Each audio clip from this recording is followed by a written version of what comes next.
Hello everyone.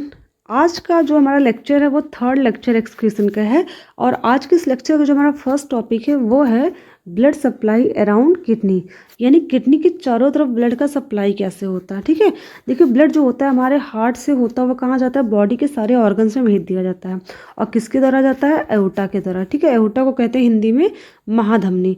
ठीक है, तो हम इसी के बारे में डिस्कस करने वाले हैं। पहले मैं इसको डायग्राम के थ्रू समझा देती हूँ, फिर मैं आपको इसको स्केच यानी कि इसको ग्राफ के थ्रू समझाने वाली हूँ। ठीक है, देखिए क्या है, ये हमारे किडनी के अंदर नेफ्रॉन है। इसके बारे में हम अच्छे से पढ़ चुके हैं प्रीवियस क्लास में, ज़्यादा बताने की जरूरत तो है नहीं आपको। ठीक है, तो आर्टरीज जो होती हैं आगे डिवाइड हो किस में चेंज होती हैं, वो डिवाइड होती हैं आर्ट्रियोल्स में। ठीक है, आर्ट्रियोल्स में। अब जो आर्ट्रियोल्स हमारी इस वुमेन कैप्सूल के अंदर आ रही है उसका नाम है अफरेंट आर्ट्रियोल्स। ठीक है, देखिए अफरेंट एक होता है, एक होता है इफरेंट। ठीक है, तो अफरेंस ए से अफरेंट होगा, ए से क्या हो जाएगा, आना हो जाता है। ठीक है, तो जो हमारे इस ऑर्गन के अंदर यानी जो वुमेन कैप्सूल के अंदर आ रही होती है ब्लड की आर्टरीज, उसका नाम हो जाएगा अफरेंट।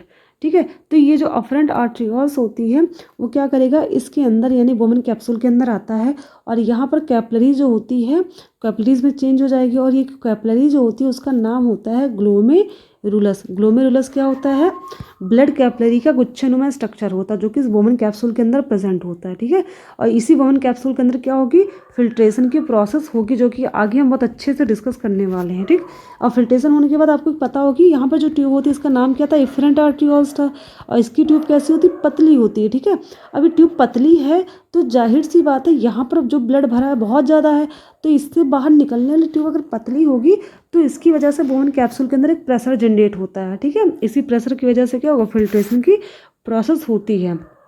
ठीक, अब ब्लड क्या होगा, इस वुमेन कैप्सूल के बाद यहाँ पर आया। अब यहाँ पर आने के बाद ये आगे किस में चेंज हो जाएगा, आर्ट्रियोल्स किस में चेंज होते हैं आगे जाकर के, ये चेंज होते हैं कैपलरीज में। ठीक है, ये भी आपको पता ही होगा। तो जो कैपलरीज होती हैं उनका इस किडनी के अंदर एक स्पेशल नेम होता है। ठीक है, ये हमारा पीसीटी है। पीसीटी का मतलब होता है प्रॉक्सिमल कन्वोल्यूटेड ट्यूब्यूल्स और ये क्या है, डीसीटी। डीसीटी का मतलब होता है डिस्टल कन्वोल्यूटेड ट्यूब्यूल्स, इसके बारे में बात कर चुके हैं। तो पीसीटी और डीसीटी के अराउंड जो कैपलरीज होती है क्योंकि चारों तरफ जो कैपलरी फैली हुई हैं यहाँ पर पूरे, उसका नाम जो होता है उसका नाम होता है पेरी ट्यूबुलर कैपलरी। ठीक है, ये चीज़ ध्यान रखिएगा कि क्या होता है, पेरी ट्यूबुलर कैपलरी होता है। किसका नाम होता है, जो कैपलरीज हमारे पीसीटी और डीसीटी की चारों तरफ पाई जाती हैं। ठीक है, तो यानी कि ब्लड की कैपलरीज क्या होंगी, यहाँ से इसका फ्लो होगा वुमेन कैप्सूल के बाद पीसीटी में जाएगा, फिर पीटीसी से होने के बाद कहाँ जाएगा, ये डीसीटी के पास जाएगा। ठीक है, फिर यहाँ से ये कैपलरीज कहाँ आगे जाएंगे फ्लो करते हुए, नीचे की तरफ, जहाँ पर नीचे के प्रेजेंट है लूप ऑफ हेलने। ठीक है, ठीक है, ये चीज़ ध्यान रखिए। जो फिल्ट्रेट था वो तो देखिए यहाँ से आता हुआ ऐसे जाता है, उसका डायरेक्शन ये होता है, लेकिन ब्लड का डायरेक्शन क्या है, जस्ट ऑपोजिट होता है। फिल्ट्रेट का उल्टा डायरेक्शन होता है, ये चीज़ ध्यान रखिएगा। ठीक है, तो ब्लड कैपलरी से कहाँ फ्लो करेगी, पहले पीसीटी, फिर पीसीटी के बाद कहाँ जा रही है, डीसीटी के पास। ठीक है, फिर यहाँ से ब्लड कैपलरी आगे जाएंगी। तो जो लूप ऑफ हेलने की चारों तरफ कैपलरीज होती है उनका नाम क्या होता है, उनका नाम होता है वासा रेक्टा। ठीक है, अब यहीं पर आप देख लीजिए एक ही ऑर्गन है किडनी, इन दोनों इसी एक ऑर्गन के अंदर हमारी कैपलरीज के दो दो नाम हो गए। एक जो पीसीटी और डीसीटी के पास है उसका नाम है पेरी ट्यूबुलर कैपलरी, और जो ये लूप ऑफ हेलने है इसको चारों तरफ जो कैपलरीज होती हैं उसका नाम है वासा रेक्टा।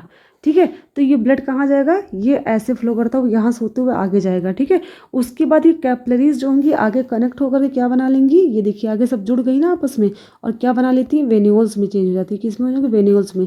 इसका नाम है रीनल वेन्यूल्स, क्योंकि रीनल का मतलब क्या होता है, रीनल का मतलब होता है किडनी, और ये इस टाइम कहाँ पर प्रेजेंट है, वेन्यूल्स, ये प्रेजेंट है हमारी किडनी के अंदर, इसलिए इसका नाम क्या है, रीनल वेन्यूल्स। ठीक है, अब ये रीनल वेन्यूल्स आगे जाकर के जुड़ जाती हैं और क्या बना लेती हैं, रीनल वेन। ठीक है, और ये रीनल वेन क्या करेगी, इस वेस्ट ब्लड को कहाँ ले जाएंगी, ये ले जाती है इन्फीरियर वेना कावा के पास। इन्फीरियर वेना कावा का मतलब होता है, इन्फीरियर का मतलब होता है नीचे, और वेना कावा का मतलब क्या होता है, वेंस।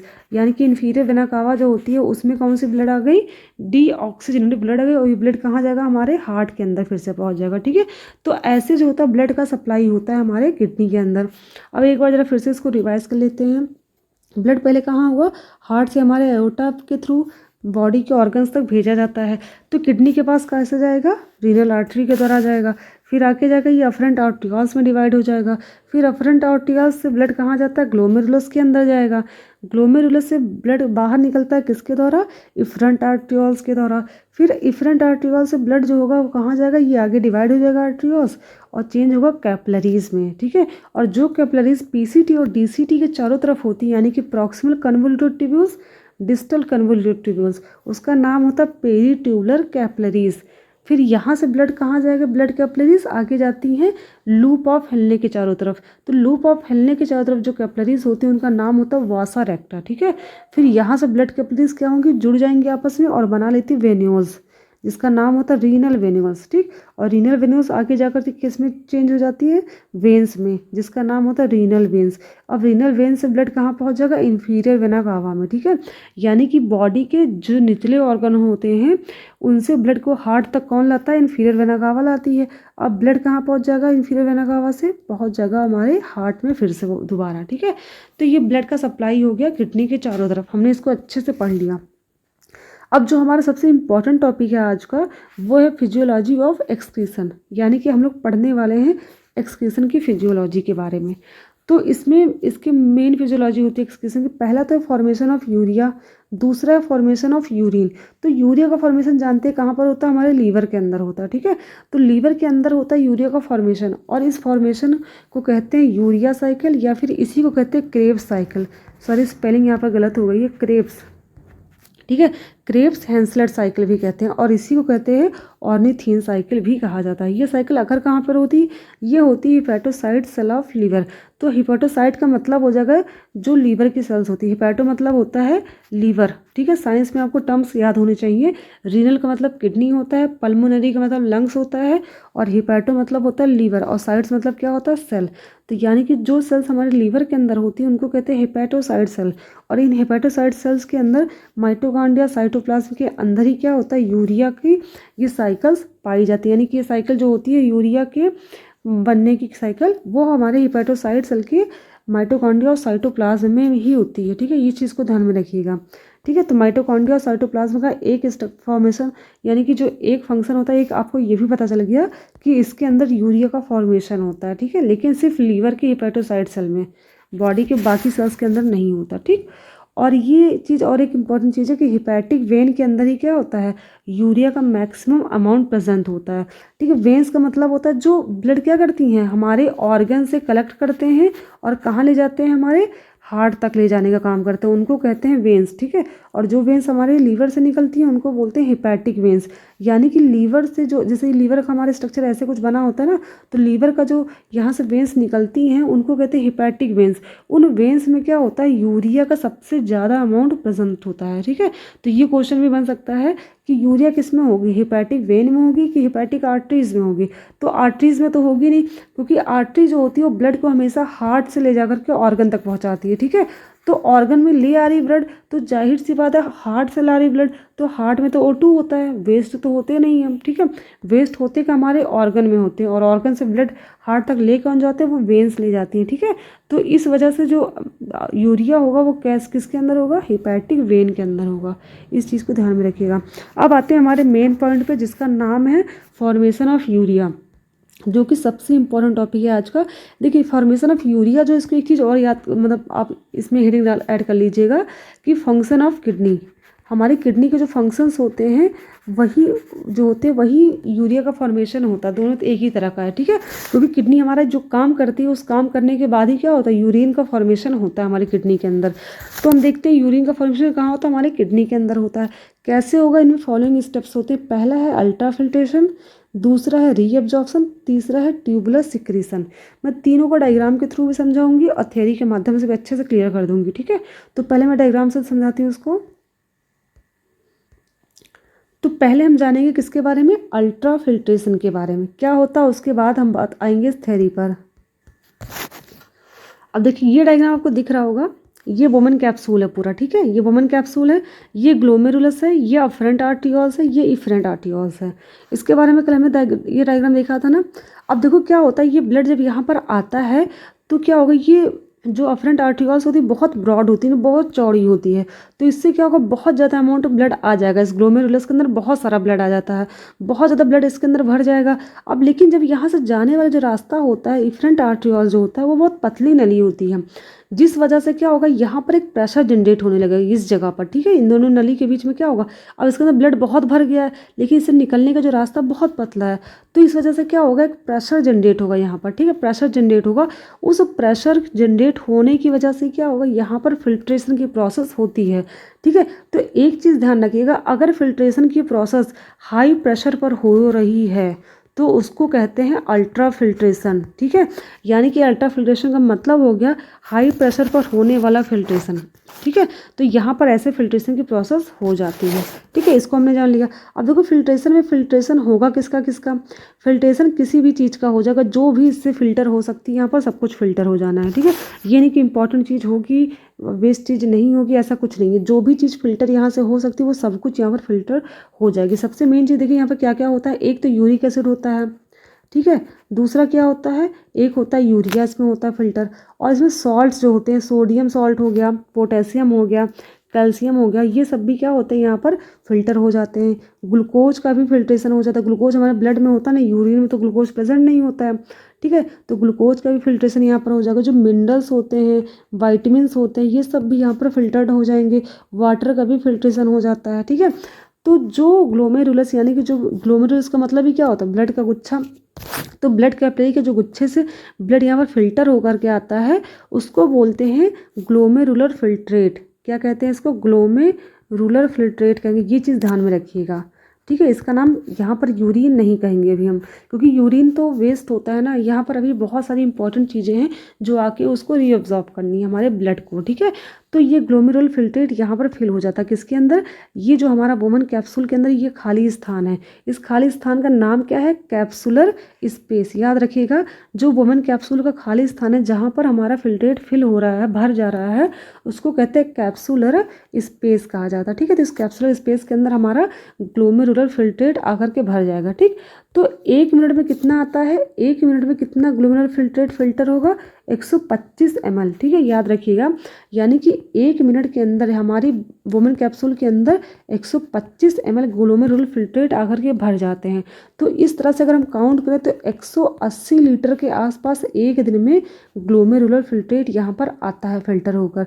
लेकिन 180 लीटर यूरिन तो नहीं बनता ना, कैसे क्यों नहीं बनता, अभी आगे इसके बारे में हम देखने वाले हैं, क्योंकि इसके अंदर बहुत सारी यूज़फुल चीज़ें हैं जो कि फिर से हमारे ब्लड में चली जाएंगी। ठीक है, तो इस वजह से यूरिन का अमाउंट कम हो जाता है। ठीक, तो एक चीज़ तो क्लियर होगी, 125 ml पर मिनट और 180 लीटर पर डे क्या होता है, ग्लोमेरुलर फिल्ट्रेट जो होता है हमारे इस ग्लोमेरुलस के अंदर, यानी कि वुमेन कैप्सूल के अंदर आता है।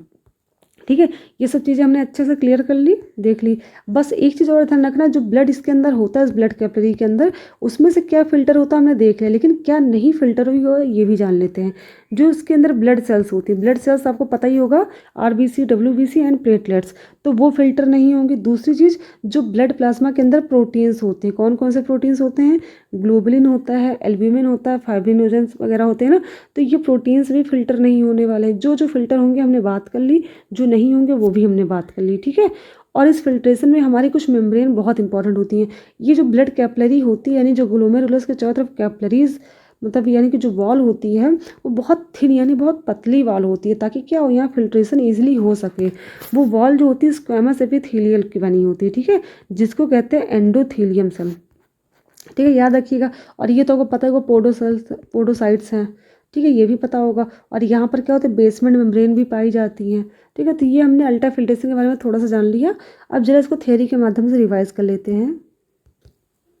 तो चलिए देखते हैं थ्योरी में। पहला है अकर्स अंडर हाई प्रेशर, यानी कि जो अल्ट्रा फिल्ट्रेशन होता है वो बहुत हाई प्रेशर पर होता है, और किसके अंदर होता है, ग्लोमेरुलस एंड वुमेन्स कैप्सूल के अंदर होता है। सेकंड पॉइंट क्या कहता है, ultra filtration is unbiased process. Unbiased process का मतलब होता है इस फिल्ट्रेशन में क्या चीज़ें छनेंगी, क्या चीज़ें नहीं छनेंगी, ऐसा कोई फिक्स नहीं होता है, यानी कि जो कुछ भी छनने योग्य नहीं है सब कुछ छन जाता है। ठीक है, यानी कि यहाँ पर कोई भी परमिएबल मेम्ब्रेन नहीं प्रेजेंट होती है। नेक्स्ट पॉइंट क्या है, 125 ml पर मिनट ऑफ ग्लोमेरुलर फिल्ट्रेट, यानी कि 1 मिनट में 125 ml जो होता है ग्लोमेरुलर फिल्ट्रेट हो जाता है।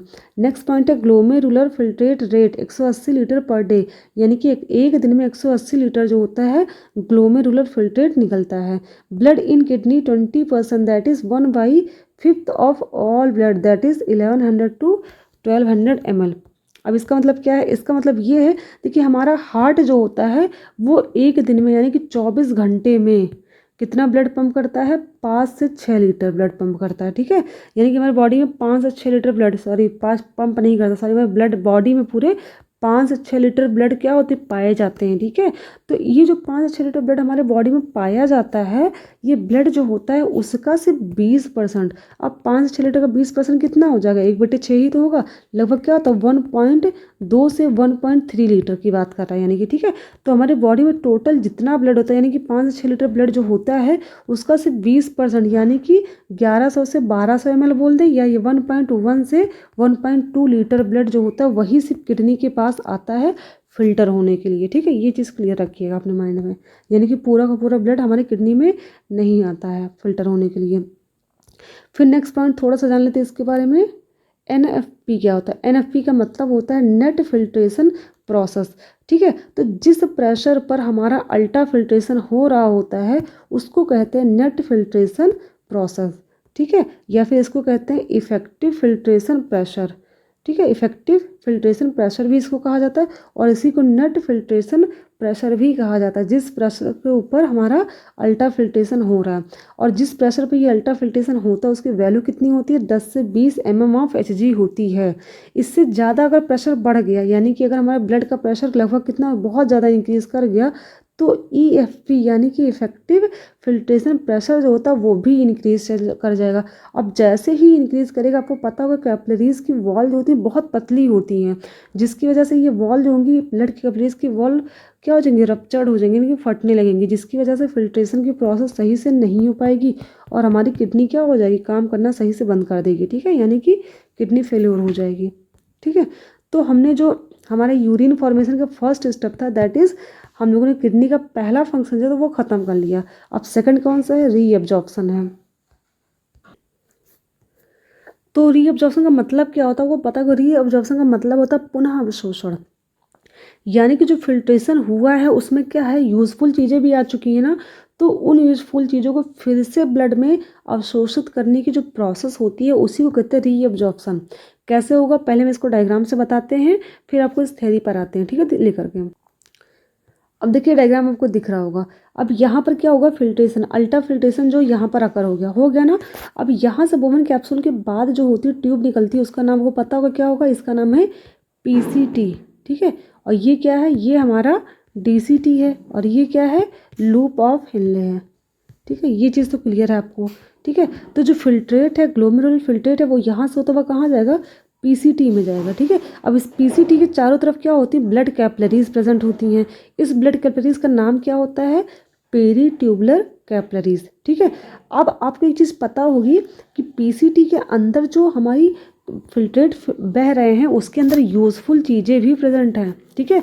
अब उन यूज़फुल चीज़ों को ब्लड क्या करेगा? फिर से अपनी तरफ लेना चाहेगा, ठीक है, क्योंकि उनको उस चीज़ की ज़रूरत है। तो ये कैपिलरीज की वॉल जो थी बहुत पतली होती हैं और PCT की वॉल भी बहुत पतली होती हैं, तो इनके बीच जो होगा वो क्या होगा? एब्जॉर्प्शन की प्रोसेस फिर से होगी। अब ये जो है PCT आपको एक बार दिखा देती हूँ। जैसे ये क्या है? ये है PCT, ठीक है। और इसके ऊपर क्या है? ये कैपिलरी है। क्या प्रेजेंट है? कैपिलरी प्रेजेंट है। तो कैपिलरी क्या करेगी? PCT से यूज़फुल चीज़ें फिर से एब्जॉर्ब कर लेगी और दोबारा एब्जॉर्ब करने की प्रोसेस को क्या कहते हैं? रीअब्जॉर्प्शन। इसी को कहते हैं रीअब्जॉर्प्शन, ठीक है। तो जो रीअब्जॉर्प्शन की प्रोसेस होती है सबसे ज़्यादा कहाँ होती है? इस वाले पार्ट में होती है, जिसका नाम क्या है? PCT, ठीक है। बाकी पार्ट्स में भी होती है लेकिन बहुत कम होती है, सबसे ज़्यादा PCT में ही होती है। मैक्सिमम जो रीअब्जॉर्प्शन होता है वो PCT में होता है, ठीक है। और ये लूप ऑफ हेनले यहाँ पर भी रीअब्जॉर्प्शन होगा और ये DCT जो है यहाँ पर भी रीअब्जॉर्प्शन की प्रोसेस होती है, ठीक है। और जो कलेक्टिंग डक्ट है यहाँ पर भी थोड़ा सा होने वाला है, ठीक है। तो ये चीज़ क्लियर रखिएगा अपना। बस एक चीज़ ध्यान रखिएगा, जो PCT होता है और लूप ऑफ हेनले होता है, यहाँ पर जो रीअब्जॉर्प्शन होगा उसको बोलेंगे ऑब्लिगेट। क्या बोलेंगे?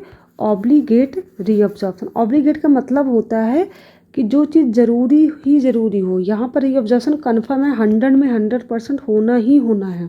ठीक है, कोई ऐसा नहीं कि यहाँ पर रीअब्जॉर्प्शन होगा ही नहीं। पीसीटी में और लूप ऑफ हिलने में जो होता है रीअब्जॉर्प्शन कन्फर्म है होना, इस वजह से इसको बोलते हैं ऑब्लिगेट रीअब्जॉर्प्शन।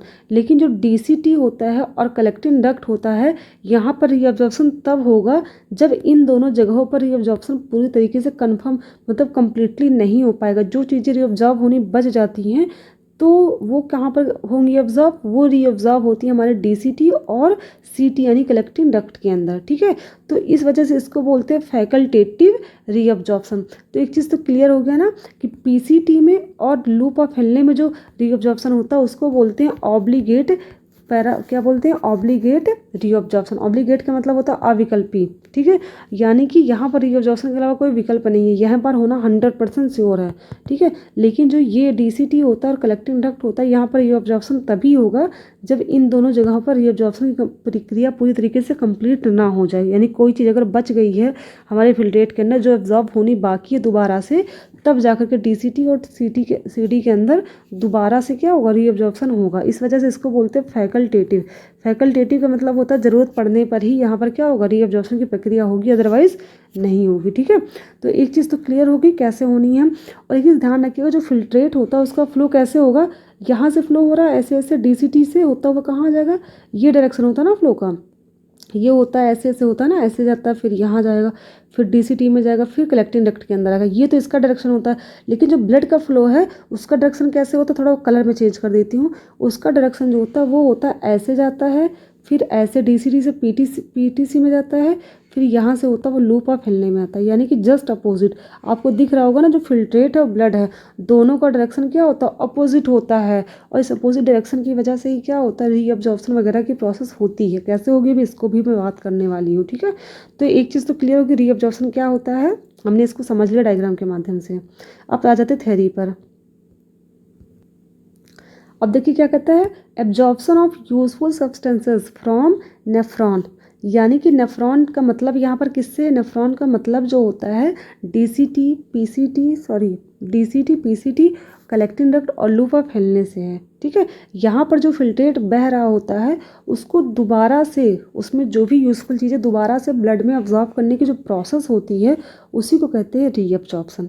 ठीक है, अब जो पीसीटी होता है यानी कि प्रॉक्सिमल कन्वोल्यूटेड ट्यूब्यूल्स होता है, इसमें किसका किसका रीअब्जॉर्प्शन होगा उसको जान लेते हैं। तो जो ग्लूकोज हमारे फिल्ट्रेट के अंदर आया था, फिल्टर होने के बाद क्या था, हमारे ग्लोमेरुलर फिल्ट्रेट में जो ग्लूकोज भी आ गया था ना, तो जितना भी ग्लूकोज आता वो सबका सब यानी कि 100% पूरा का पूरा ग्लूकोज इस पीसीटी में ही रीअब्जॉर्ब हो जाता है। ठीक है, अमाइनो एसिड जितना भी आया था पूरा 100% पीसीटी में ही रीअब्जॉर्ब हो जाएगा। और जो यूरिया हुआ था उस यूरिया का 50% जो होता है वो पीसीटी में अब्जॉर्ब होगा ब्लड के अंदर। ठीक है, यानी कि हमारे ब्लड में यूरिया भी पाया जाता है, ये चीज़ ध्यान रखिएगा, बाद बहुत कम अमाउंट में होता है। ठीक है, और सोडियम जितना भी फिल्टर हुआ था उसका 70% इस पीसीटी के अंदर फिर से रीअब्जॉर्ब होगा। पोटेशियम का 70% भी रीअब्जॉर्ब होगा, फास्फोरस का भी 70% रीअब्जॉर्ब होगा, मैग्नीशियम का 30% रीअब्जॉर्ब होगा, और जो वाटर हमारा फिल्ट्रेट हुआ था उसका 70% इस पीसीटी में रीअब्जॉर्ब हो जाएगा।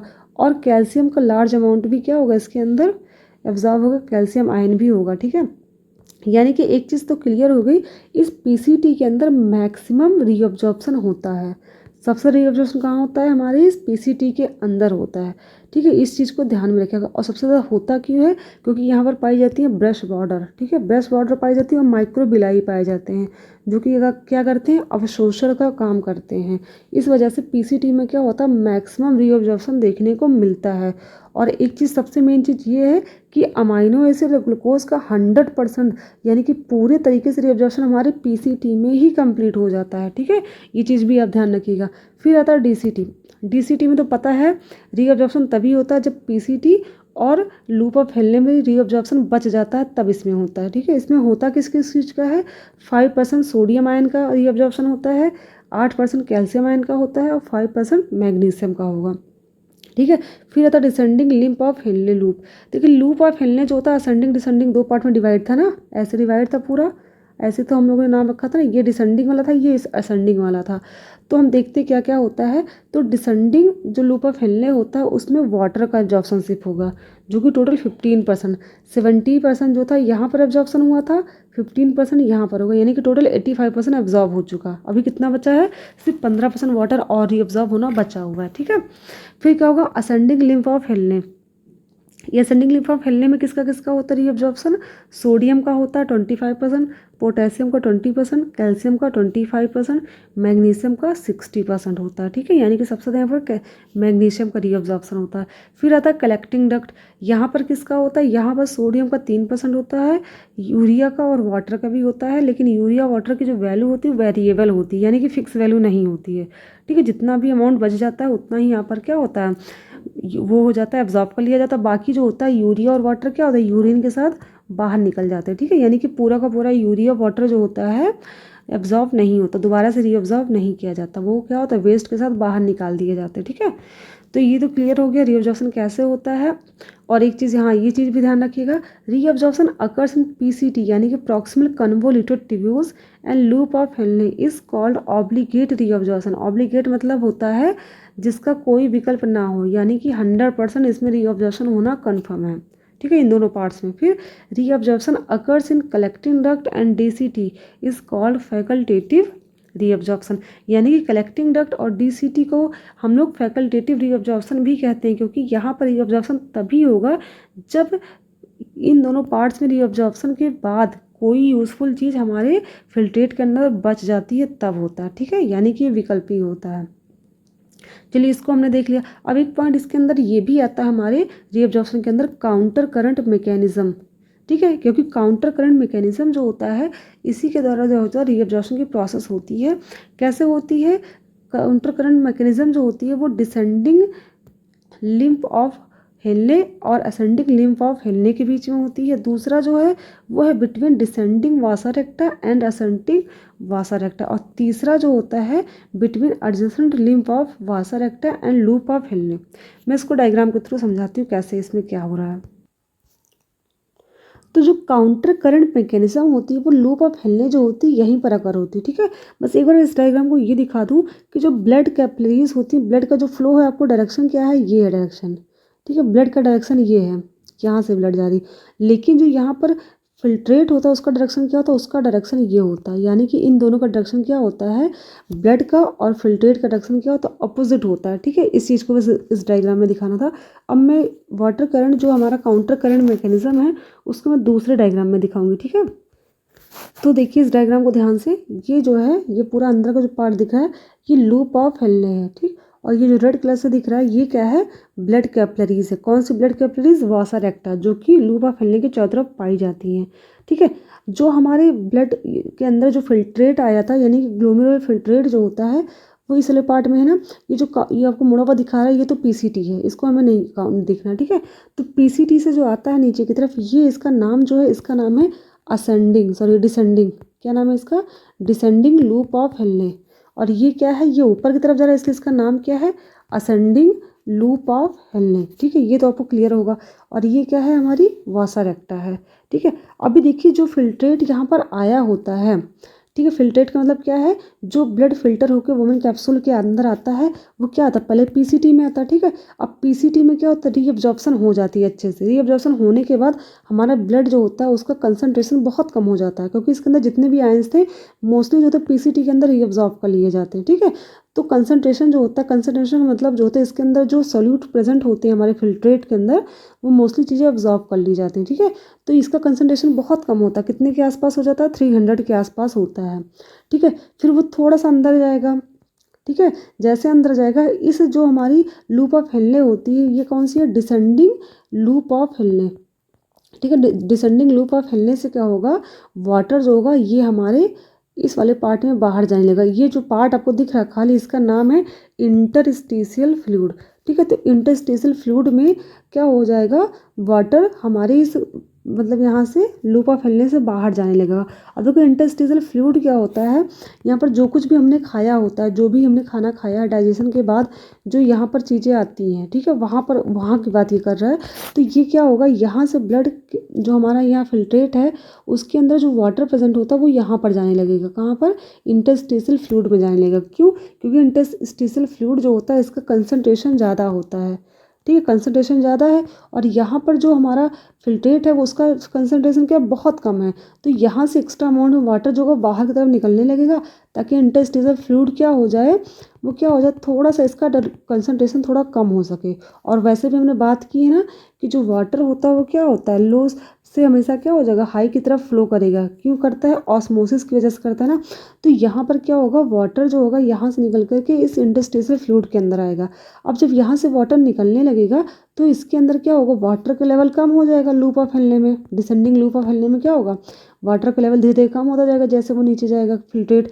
और एक टाइम ऐसा आएगा इसके अंदर कंसनट्रेशन बहुत ज़्यादा बढ़ जाएगा, लगभग 1200 के आसपास पहुंच जाता है कंसनट्रेशन, क्योंकि पानी जो इसके अंदर का था वो बाहर निकलने लगता है।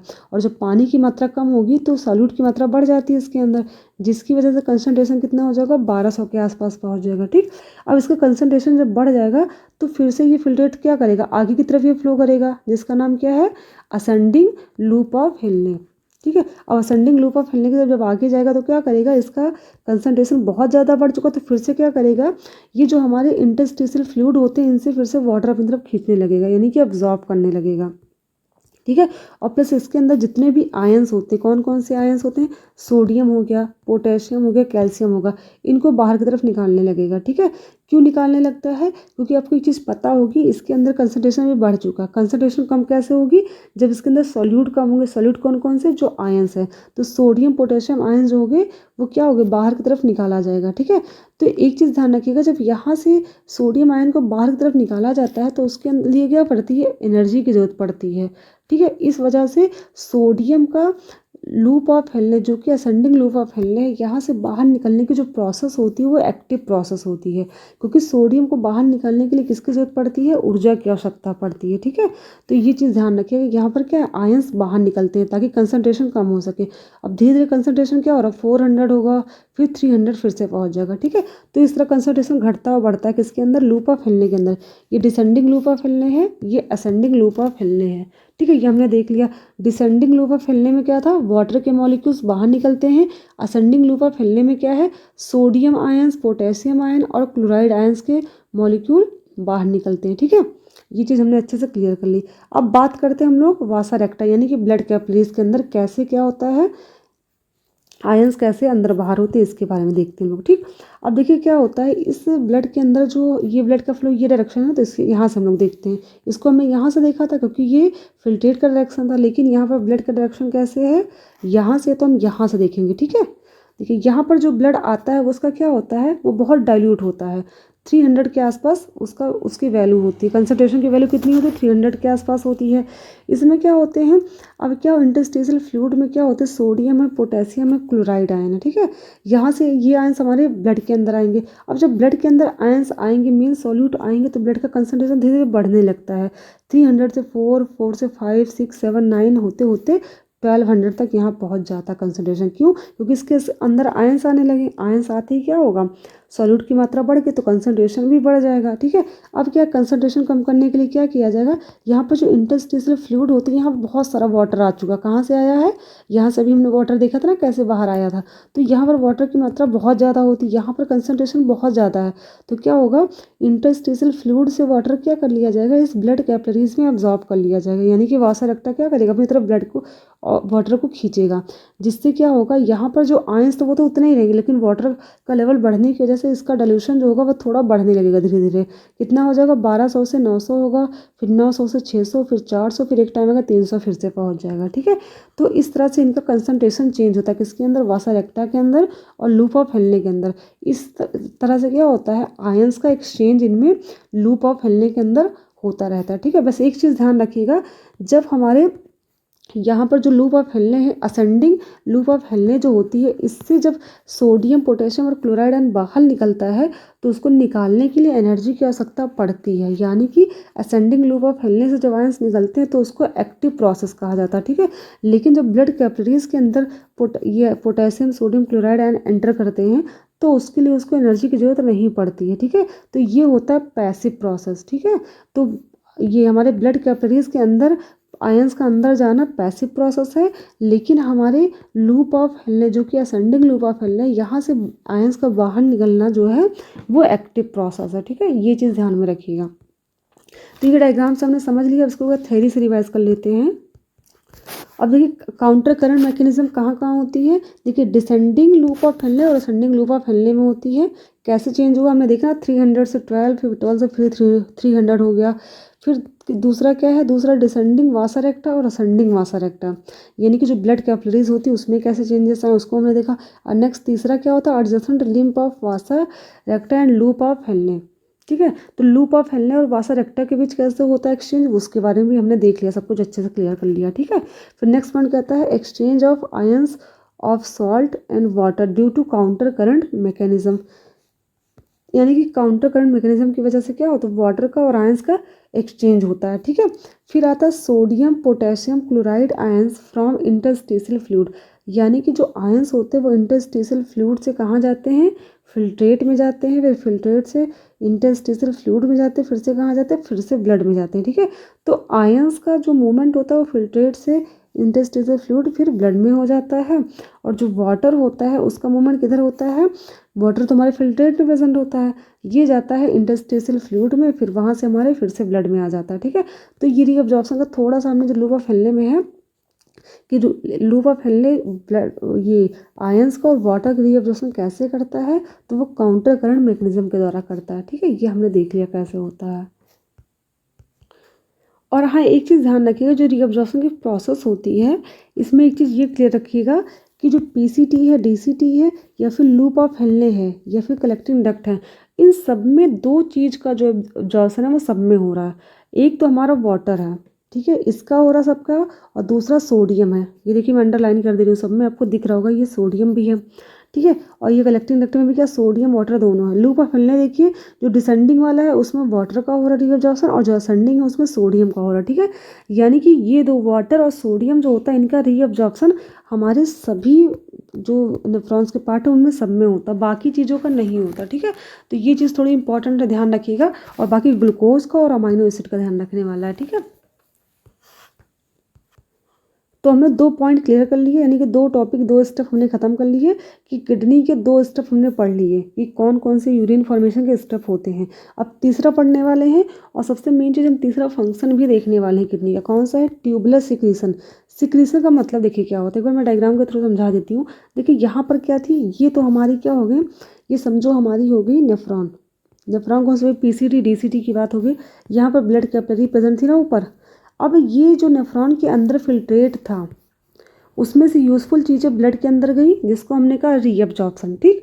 लेकिन कुछ ऐसी भी चीज़ें होती हैं जो ब्लड से भी फिल्ट्रेट नहीं हुई थी वुमेन कैप्सूल के अंदर, वो ब्लड कैपिलरी के अंदर ही प्रेजेंट है। तो उन वेस्ट को फिर से इन नेफ्रॉन में यहाँ भेजा जाता है, जिसको कहते हैं सिक्रीशन, ठीक है। यानी कि ब्लड से वेस्ट का नेफ्रॉन के अंदर भेजा जाना ही क्या कहलाएगा, ट्यूबुलर सिक्रीशन कहलाएगा, ठीक है। यानी कि ग्लोमेरुलस के अंदर अगर फिल्ट्रेशन नहीं हो पा रहा है तो ही वेस्ट जो होता है इन ब्लड कैपिलरी से कहाँ पहुँचेगा, हमारे नेफ्रॉन के अंदर डायरेक्टली पहुँच जाता है, ठीक है। पीसीटी डीसीटी और कलेक्टिंग डक्ट के अंदर, जिसको कहते हैं ट्यूबुलर सिक्रीशन कहा जाता है, ठीक है। एक बार डायग्राम फिर से क्लियर कर देती हूँ। अब देखिए इसमें दिख रहा होगा डायग्राम में अच्छे से। अब यहाँ फिल्ट्रेशन की प्रोसेस हो रही, ठीक है। अगर वुमेन कैप्सूल यानी ग्लोमेरुलस किसी में प्रेजेंट नहीं है, ठीक है, तो क्या होगा, फिल्ट्रेशन उसमें होना नहीं है। तो इस वजह से ब्लड के अंदर जो फिल्ट्रेशन नहीं हुआ तो ब्लड में जितनी भी इम्प्योरिटीज़ होती हैं वो डायरेक्टली क्या होंगी, हमारे इस नेफ्रॉन के बाकी पार्ट्स के द्वारा फिर से क्या कर ली जाएंगी, ब्लड हमारा इसको सिक्रेट कर देगा। किस में सिक्रेट करेगा, इन नेफ्रॉन के पार्ट्स में सिक्रेट कर देगा, ठीक है। और मतलब यानी कि सिक्रीशन का मतलब क्या होता है, स्रावित करना होता है, ठीक है। तो स्रावित कर देगा, जिससे वो वेस्टेज कहाँ जाएंगे, हमारे इस नेफ्रॉन के पार्ट्स में आ जाएंगे। वो पार्ट्स कौन कौन से होते हैं, पीसीटी डीसीटी और लूप ऑफ हेनले, ठीक है। तो इसको कहते हैं सिक्रीशन। रीअब्जॉर्प्शन क्या होता है, हमारे नेफ्रॉन से ब्लड की तरफ फ्लो, यानी कि नेफ्रॉन से ब्लड की तरफ जो फ्लो होता है यूज़फुल चीज़ों का उसको कहते हैं रीअब्जॉर्प्शन। और ब्लड से जो वेस्टेज का सिक्रीशन मतलब वेस्टेज का नेफ्रॉन में फ्लो होता है उसको कहते हैं सिक्रीशन। ठीक है, ये चीज़ ध्यान रखिएगा। तो ट्यूबुलर सिक्रीशन जो होती है, एक चीज़ और भी क्लियर करिएगा कि एक्टिव प्रोसेस होती है। एक्टिव प्रोसेस का मतलब होता है कि इस प्रोसेस के लिए एटीपी यानी कि ऊर्जा की आवश्यकता होती है। यानी कि ब्लड कैपिलरी से जो वेस्टेज निकाल कर नेफ्रॉन में भेजे जाएंगे उसके लिए ऊर्जा की आवश्यकता पड़ेगी, यानी कि एटीपी का यूज़ होगा। तो ट्यूबुलर सिक्रीशन जो होता है वो एक्टिव प्रोसेस है, और ये प्रोसेस तभी होगा जब हमारे मतलब किसी ऑर्गन में ग्लोमेरुलस नहीं प्रेजेंट हो। ठीक है, किसी भी ऑर्गेनिज्म में अगर नहीं प्रेजेंट हो तो ऐसा होने वाला है। ठीक है, it start from blood to nephron, यानी कि ब्लड से नेफ्रॉन की तरफ ये प्रोसेस होती है। ये क्लियर हो गया। अब सारी प्रोसेस खत्म हो गई, अब बच गया हमारे बॉडी में क्या, यूरिन आ गया, जो कि कलेक्टिंग डक्ट में इकट्ठा हो चुका है। अब ये यूरिन ही क्या होगा, आपको पता चल गया क्या होता है। फिल्ट्रेट में से अगर रीअब्जॉर्प्शन घटा दो, अब देखिए फिल्ट्रेट क्या था, जो कि हमारे बोमन कैप्सूल के अंदर आया हुआ था उसको कहते हैं फिल्ट्रेट। ठीक है, ये फिल्ट्रेट जो था इसमें यूज़फुल चीज़ें भी थी और जो थी वेस्ट चीज़ें भी थी।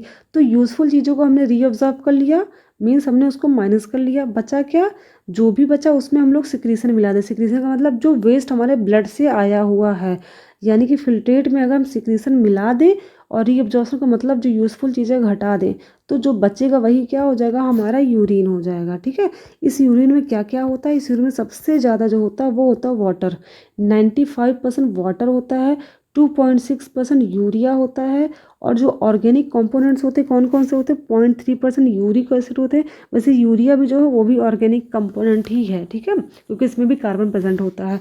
0.3% यूरिक एसिड होता है। यूरोबिलिनोजन होता है। देखो यूरोबिलिनोजन जो होता है आपने पढ़ा होगा जब हम लोग ने ब्लड सर्कुलेटरी सिस्टम पढ़ा था। ठीक है, फिर क्रिएटिन होता है, अमाइनो एसिड होता है, मेटाबॉलिट्स हार्मोन्स होते हैं, और इनऑर्गेनिक कंपोनेंट्स होते हैं कौन कौन से, कैटायंस होते हैं, एनायंस। कैटायंस का मतलब जो पॉजिटिवली चार्ज आयन होते हैं, potassium, sodium, calcium, ammonium ions. Anions का मतलब जो नेगेटिवली चार्ज आयन होते हैं, chloride ion, sulphate ion, bicarbonate ion और बाइफॉस्फेट आयंस। ठीक है, तो ये आयंस जो होते हैं हमारे, ये सब चीज़ें क्या होती हैं हमारी यूरिन के अंदर प्रेजेंट होती है। ये चीज़ ध्यान में रखिएगा। तो हमने यूरिन का फॉर्मेशन कैसे होता है प्लस हमने किडनी का जो फंक्शन था उसको भी अच्छे से क्लियर कर लिया। ठीक है, बस बचा क्या है, हमारी किडनी के रेगुलेशन में जो जो चीज़ें यूज़फुल होती हैं उसका वही टॉपिक बस बचा हुआ है। तो कल के लेक्चर में, यानी कि इसके बाद जो लेक्चर में लेने वाली हूँ उसमें ये पूरा टॉपिक एक्सक्रीशन का जो चैप्टर है पूरा ख़त्म हो जाएगा। ठीक है, तो अगर आपको कोई भी डाउट हो तो आप कमेंट सेक्शन में बता सकते हैं। और अगर आपको मेरी वीडियो यूज़फुल लगी है तो आप और भी टॉपिक अगर पढ़ना चाहते, लगता है कि मैं आपको उस चीज़ को एक्सप्लेन कर सकती हूँ अच्छे से, तो उस टॉपिक का नाम भी आप एक्सप्लेन यानी कि कमेंट सेक्शन में दे सकते हैं। ठीक है, मेरी वीडियो देखने के लिए धन्यवाद।